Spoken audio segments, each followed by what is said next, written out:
श्री अनंत कोटि ब्रह्मांड नायक राजाधिराज सच्चिदानंद सद्गुरुनाथ श्री ब्रह्म चैतन्य महाराज की जय। सद्गुरु श्री ब्रह्मानंद महाराज की जय। जय जय रघुवीर समर्थ। आपण 309वी ओवी गेल्या वेळेला संपवली होती, पाहिली होती. तिथूनच परत सुरुवात करूया.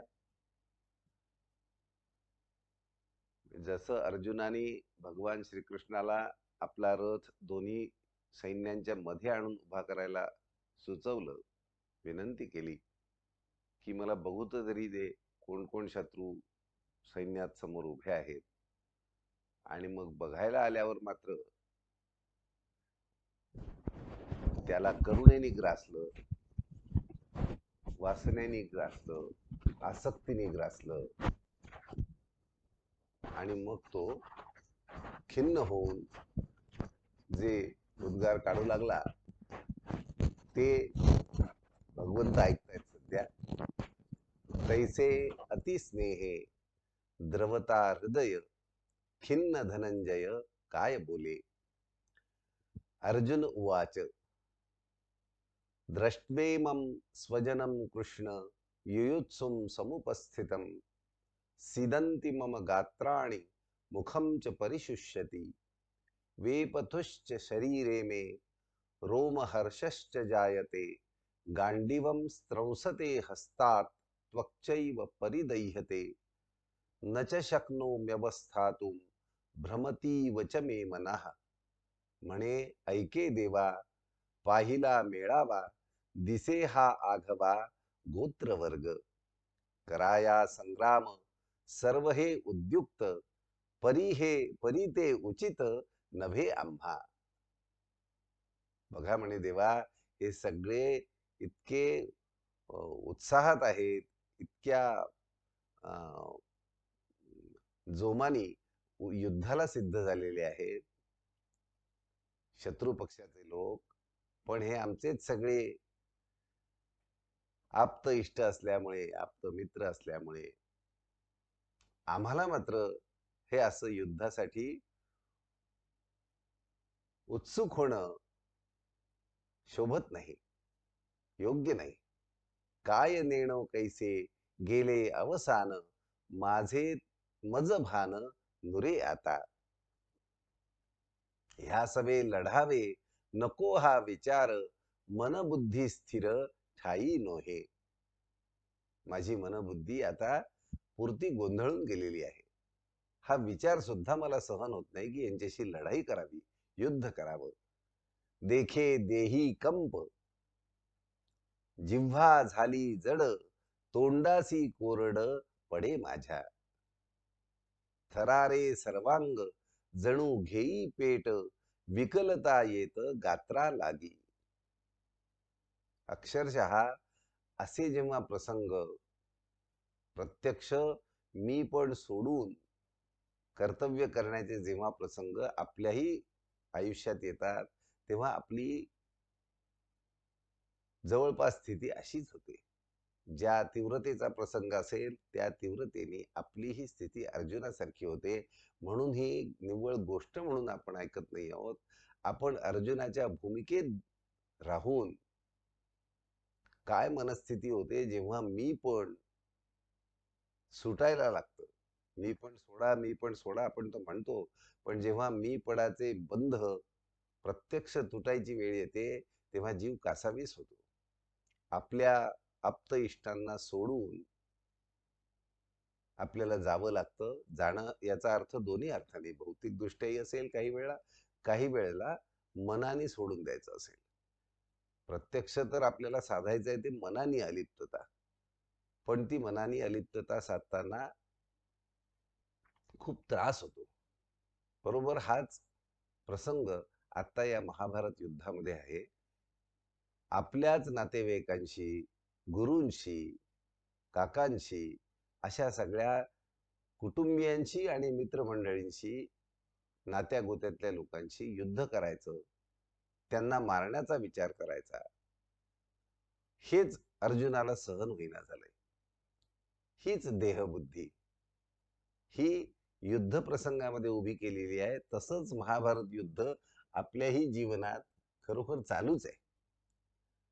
आणि प्रत्येक वेळा कठीण प्रसंगाला आपली अवस्था अशीच होते. पाहे ढिला होता गांडीवाचा हात, ठरे ना ते तेथ पडे खाली, कळे ना ते केव्हा गळोनिया गेले, हृदय व्यापिले मोहे ऐसे.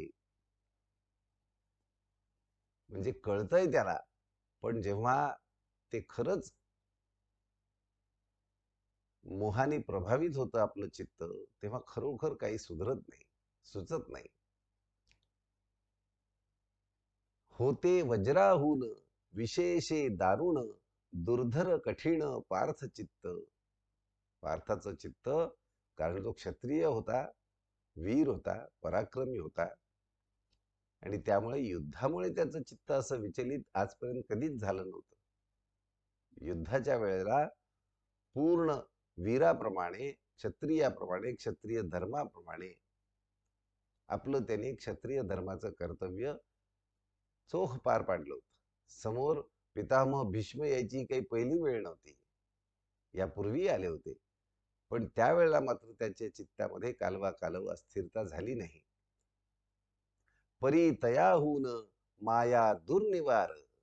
कितीही चित्त वज्राहून कठीण असलं तरी माया ही जी आहे ना, जी मला मोहामध्ये पाडते, विषयांचं प्रेम निर्माण करते आणि टिकवून ठेवते.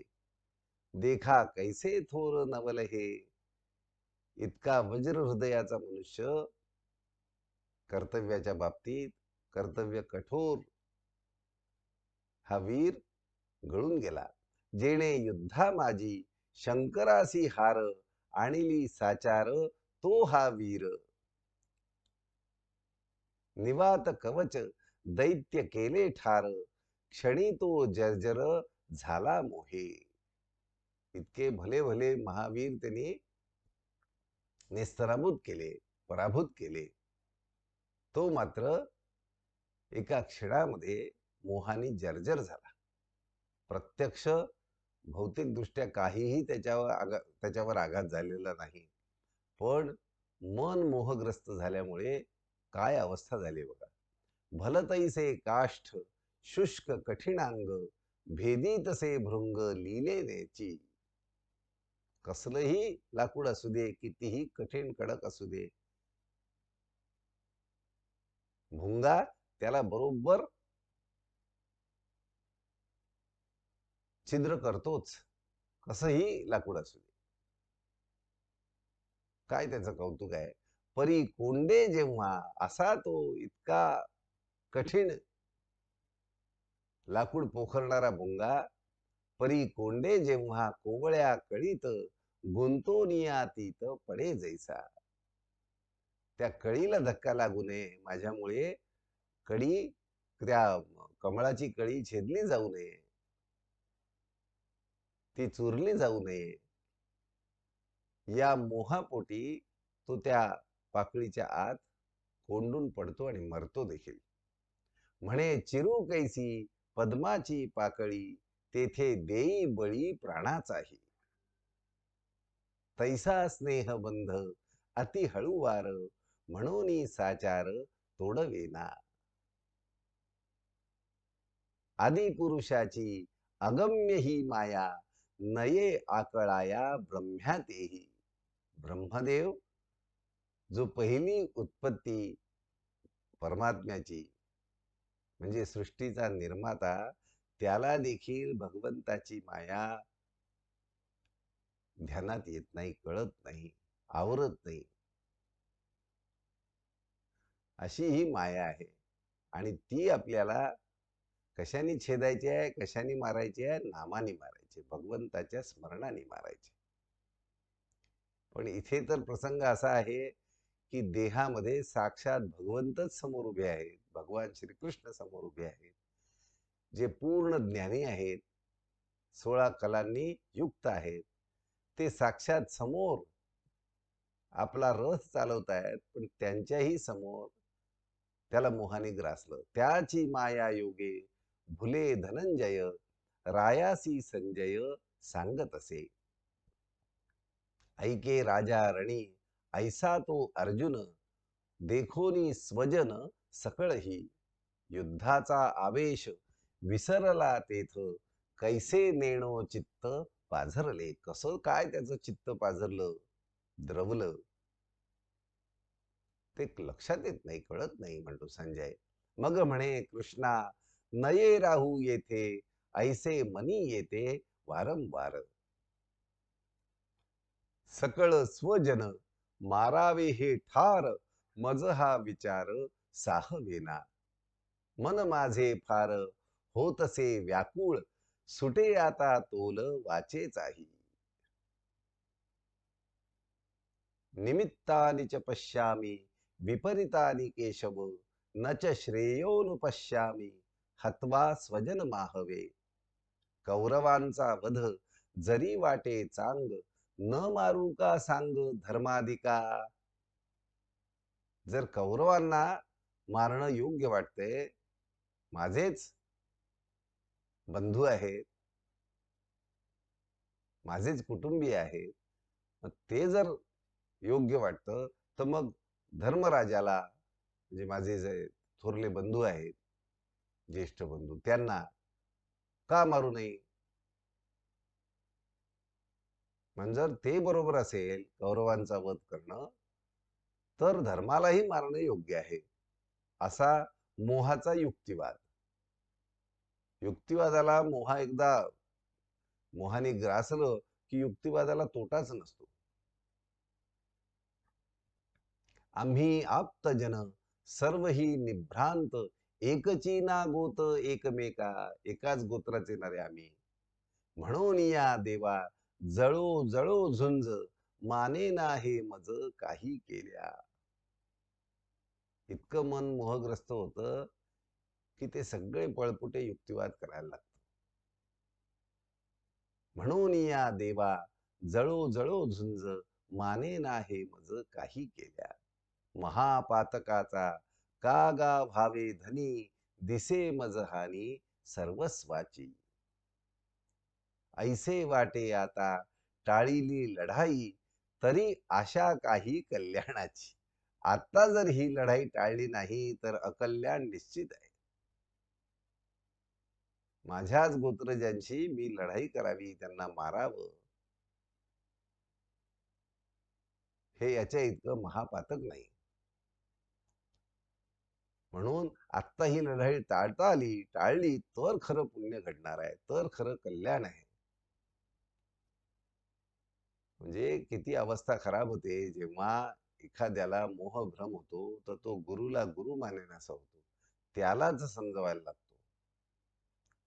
न कांक्षे विजयम कृष्ण, न च राज्यम सुखानि च, किम नो राज्येन गोविंद, किम भोगैर्जीवितेन वा. येषामर्थे कांक्षितं नो राज्यं भोगा सुखानि च, त इमेव स्थिता युद्धे प्राणां त्यक्त्वा धनानि च. आचार्यः पितरः पुत्रः तथैव च पितामहः, आचार्यः पितरः पुत्रा तथैव च पितामहः, मातुलः श्वशुरः पौत्रः शालाः संबंधिनस्तथा. देखोनी हे मज नको नको जय, राज्य तरी काय कशासाठी. वधोनी हे सर्व भोगावे जे भोग, लागो तया आग पार्थ बोले. ह्या सगळ्यांना मारून जो भोग भोगायचा त्यालाच लेकाला आग लागो, मला नको ते. ऐशा भोगा भावी कैसी ही आपदा, येवोती गोविंदा साहवेल. पुढे उभे कोण गुरु भीष्म द्रोण, सुखे वेचू प्राण ह्यांच्यासाठी. वधोनिया ह्याते घ्यावे राज्य सुख, स्वप्नातही देख इच्छू नाहे. कागा जन्मा यावे जगावे किमर्थ, जरी चिंतू घात वडिलांचा.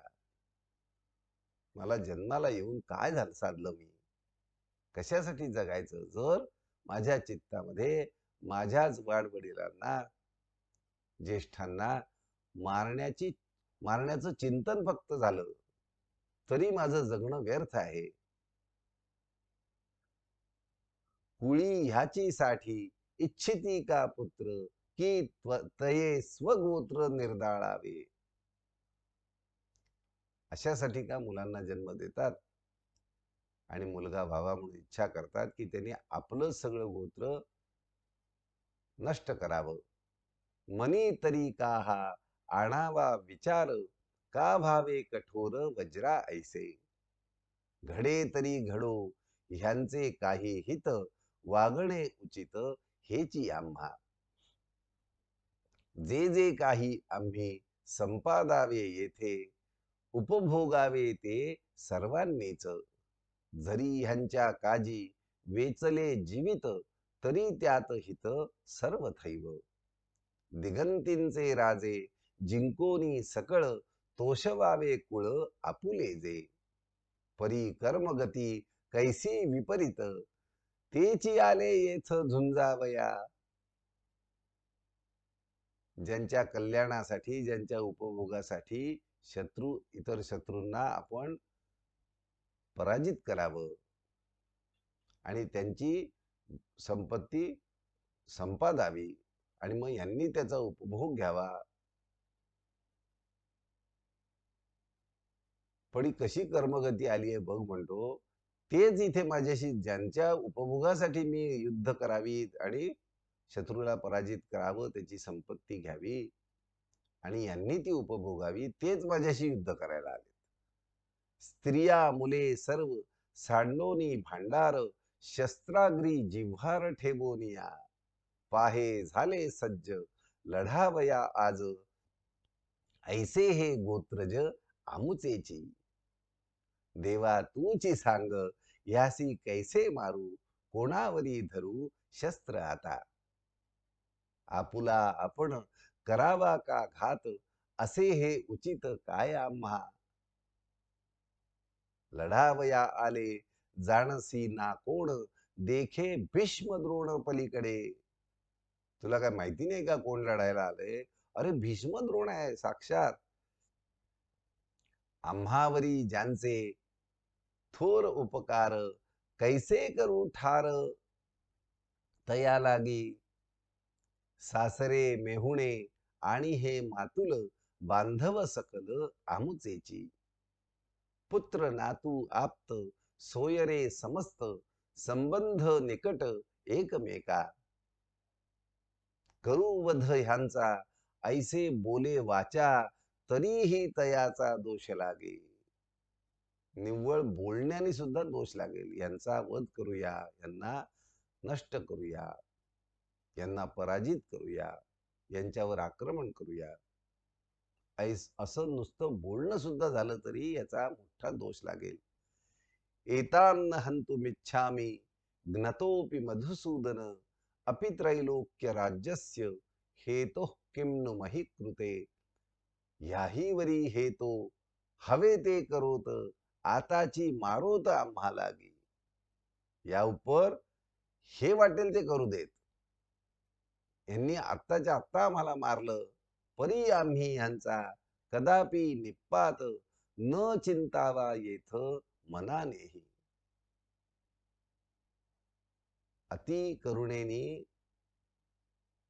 अति मोहाने, अति आसक्तीने, अति देहबुद्धीने अर्जुन खरोखर विकलांग झाला एका अर्थाने. सगळे अवयव, सगळी अंग धडधाकट असताना देखील जेव्हा मनाने मनुष्य खचला तेव्हा त्याची सगळी अंग कुचकामाची होतात. त्रिलोकींचे राज्य सर्व झाले प्राप्त, तरी अनुचित नाचरे हे. नाचरे म्हणजे मी करणार नाही. त्रिलोकींचं राज्य जरी कोणी मला याच्या बदल्यात दिलं तरी माझ्या आप्तेष्टांचा घात मी करणार नाही. मनी कोणाच्याही नुरेल आदर, जरी ऐसे घोर कृत्य केले. तुझे मुख कैसे दिसेल आम्हासी, जरी आम्ही ह्यासी घात चिंतू. अरे देवा, इतकं मोठं पाप केल्यावर तुझं दर्शन तरी आम्हाला कसं होत राहील? आम्ही त्या दर्शनालाही वंचित होऊन जाऊ. मुकू आम्ही दर्शनाला. निहत्य धार्त राष्ट्रान्न का प्रीती स्यात् जनार्दन पापमेवाश्रये दस्मान हत्वै तानाततायिनः. गोत्रजांचा घात घडेल हातून तरी मी ठरेन पापराशी. महापुण्ये घेसी आमुचा कैवार तो तू आम्हा दूर होशील की. महापुण्य केल्यावर जो तू आम्हाला भेटून राहतोस, तो हा गोत्रजांचा घात करून जे पाप घडेल त्यामुळे तूही आम्हाला अंतरशील, तू आम्हाला सोडून जाशील. कुलाचा संहार होताची अशेष जडतील दोष आम्हा लागी. तिये वेळी मग तुझ देवराया कोणे आम्ही कोणे ठाया शोधावे गा. तूच अंतरला तर मात्र मोठी पंचायत आहे. तुला कसं शोधायचं, तुला कसं प्राप्त करायचं परत. उपवनी अग्नी देखोनी प्रबळ क्षणना कोकिळ राहे तेथे. कर्दम भरले देखे सरोवर तरी ते चकोर त्यजी तेवी जेवी. चकोर पक्षी चिखलानी भरलेलं सरोवर पाहिलं तर तिथे थांबत नाही, लगेच सोडून देतो, निघून जातो. तयापरी माते सोडीशील देवा पुण्याचा ओलावा संपताची. असा हा आप्त इष्ट संहार केला तर माझा पुण्याचा साठा संपून जाईल आणि माझ्या हातून महापाप घडेल आणि मग तू मला सोडून निघून जाशील. घालोनिया माते मायेची भुरळ दूर तू जाशील ठकबोनी. तस्मान्नार्हा वयम हंतुम धार्तराष्ट्रान् स्वबांधवान् स्वजनम हि कथम हत्वा सुखिनस्याम माधव. नाना परी वाटे सदोष हे कर्म ना करी संग्राम ह्यांच्या संगे. कोणत्याही बाजूनी आणि अनेक तऱ्हेनी अनेक तर्क वापरून पाहिले तरी हे जे कर्म आहे यांच्याशी युद्ध करण्याचं ते सर्व बाजूनी सदोषच दिसतंय. आम्हा लागी तुझा होताची वियोग काय उरे मग सांगे कृष्णा. कुणीकडे आणून जोडलं बघा त्यांनी. तुझाच वियोग आम्हाला होणार, त्यामुळे ते काही आम्हाला करणं इष्ट नाही. कौरवांचा घात करावा भोगार्थ घडे नाही मात पार्थ म्हणे. हे काही योग्य होणार नाही. यद्यप्येते न पश्यन्ति लोभोपहत चेतसः कुलक्षय कृतं दोषं मित्रद्रोहे च पातकं कथं न ज्ञेयमस्माभि पापादस्मान् निवर्तितुं कुलक्षय कृतं दोषं प्रपश्यद्भिर्जनार्दन. जरी अभिमाने होवोनी उन्मत्त ठाकले युद्धार्थ कौरव हे,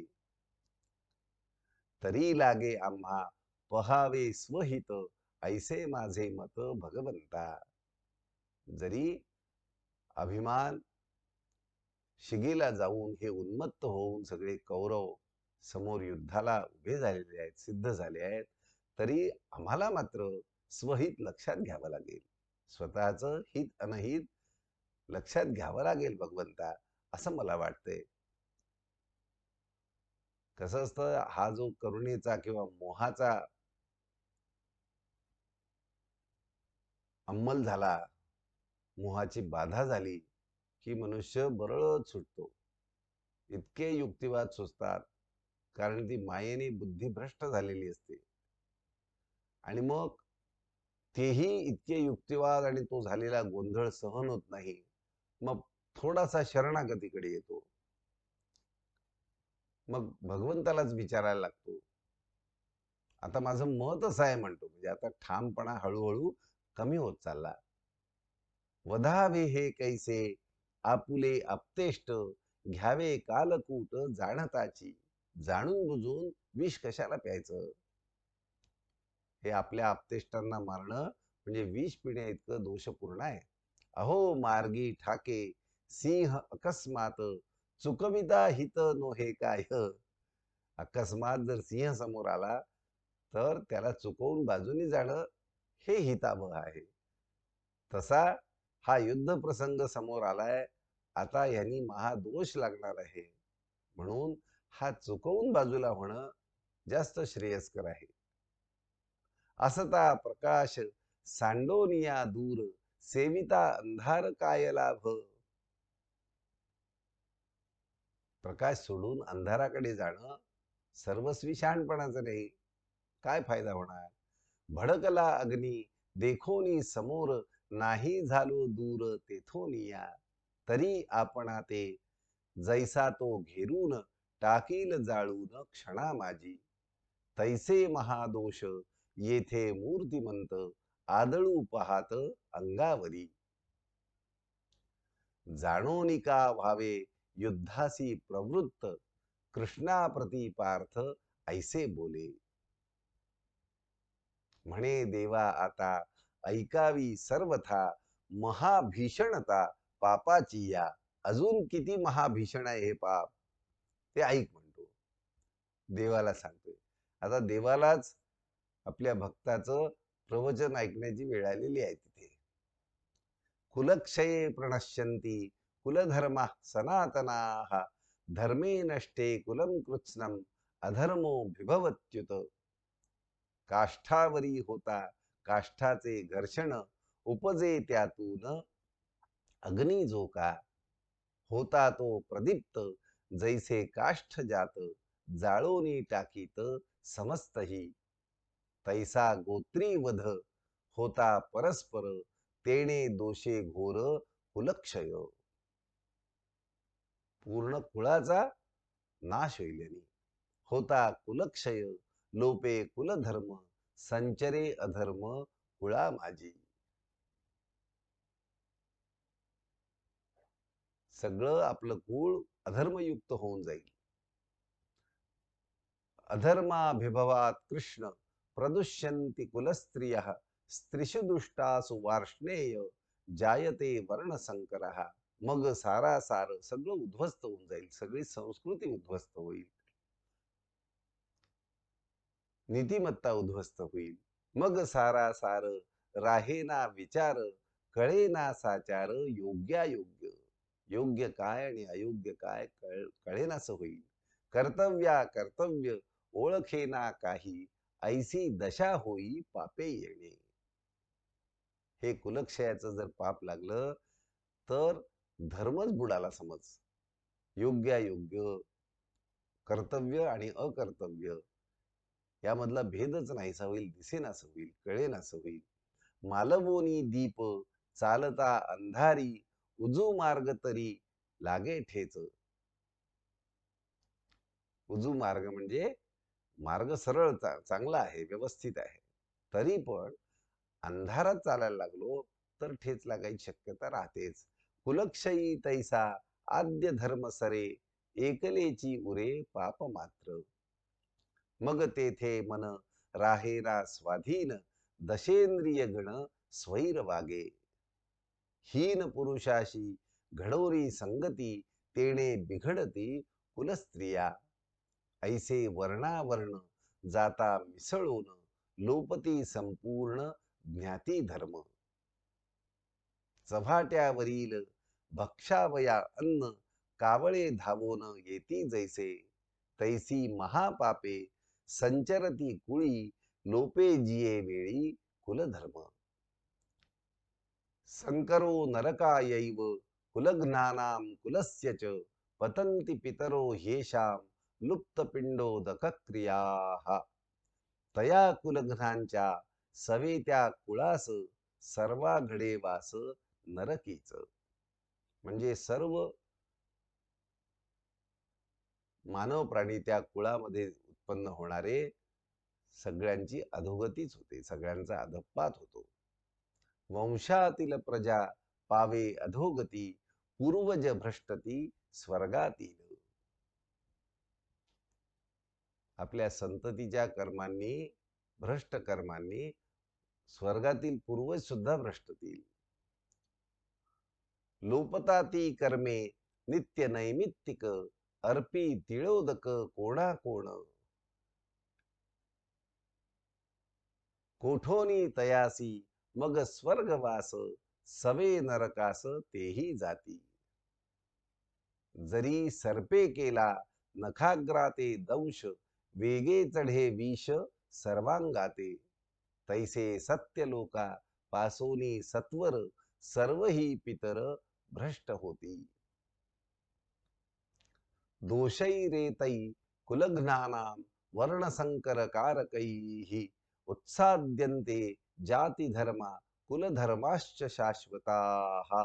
उत्सन्न कुलधर्माणां मनुष्याणां जनार्दन, नरके नियतं वासो भवतीत्यनुशुश्रुम. अहोबत महत्पापं कर्तुं व्यवसिता वयं, यद्राज्य सुखलोभेन हंतुम स्वजनमुद्यताः. ऐके देवा आता आणिकही एक भीषण पातक घडे येथे, की ह्या कुलग्नांची घडता संगती तेणे लोकरीती नाश पावे. गृही एकाएकी उफाळला अग्नी, टाकीतो जाळोनी आणि कासी. तैसा कुलग्नांचा जया सहवास, तयांचाही नाश होय तेणे. नाना दोषे व्याप्त होताची ते कुळ, दारुण केवळ नरक भोगी. मग कल्पांतीही सुटेना त्यातून, एवढे पतन कुलक्षयी. नाना परी आम्ही आलो हे ऐकत, उपजेना खंत अजूनही. सांगे देवा आता येथे कैसे मन, करावे कठीण वज्रा ऐसे. जया लागी राज्य सुख अपेक्षावे, ते तरी स्वभावे नाशिवंत. देवा जाणताही ऐसे महादोष, आम्ही का निशेष त्यजावे ना. येथे हे सकळ आपुले वडील, वधाया केवळ पाहिले जे. हेच काय थोडे घडले पातक, आता निरर्थक जगावे का. आता आत्महत्येच्या मनस्थितीपर्यंत अर्जुन पोचला. तो म्हणतो पूर्ण समाजाचा ऱ्हास होईल, सगळं कुळ नष्ट होईल, नीतिमत्ता पार धुळीला मिळेल, महादोषांचे धनी सगळेच्या सगळे होतील, सगळे महापापी होतील, अत्यंत नीच निकृष्ट जीवन जगतील. आणि करता करता आता तो इथे येऊन पोचला की यांना समोर मारण्यासाठी पाहिलं. आपले वडील, ज्येष्ठ नातेवाईक, आप्त इष्ट मित्र अशा सगळ्यांना त्यांना मारण्याच्या संकल्पाने नुसती त्यांच्यावर दृष्टी टाकली. हेच इतकं मोठं पातक घडलंय की आता जगण्यामध्ये काही अर्थ नाही, कशाला जगावं. अशा त्या आत्महत्येच्या जवळजवळ भूमिकेमध्ये अर्जुन येऊन पोहोचला. देवालाही आवरेना, साक्षात समोर देव आहे पण त्याला तो आवरेना. आपण इथे थांबूया, बरोबर अर्धा तास झालाय. पुढच्या वेळेला क्रमशः पुढच्या ओळीपासून सुरू करू.